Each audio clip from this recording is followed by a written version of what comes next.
Early morning जब मेरा alarm बजता है तो मेरे पास 2 चॉइस होती है।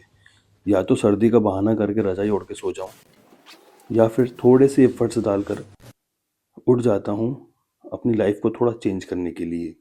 और दोस्तों, ये जो हम रोज़ थोड़े-थोड़े एफर्ट्स डालते हैं, यही हमारी लाइफ़ को बदलते हैं।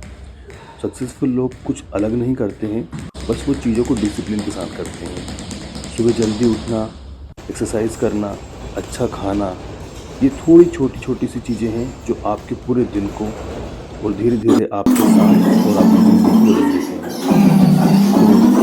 तो सुबह जल्दी उठिए, वर्कआउट कीजिए, योगासन कीजिए, मेडिटेशन कीजिए और अपनी लाइफ में देखें धीरे-धीरे आपको चेंज दिखेगा। और यही चेंज एक दिन आपको सक्सेसफुल फिटनेस और लाइफस्टाइल की वीडियोस देखने के लिए पेज को लाइक करें। मिलते हैं अगली वीडियो में। Till then, goodbye, stay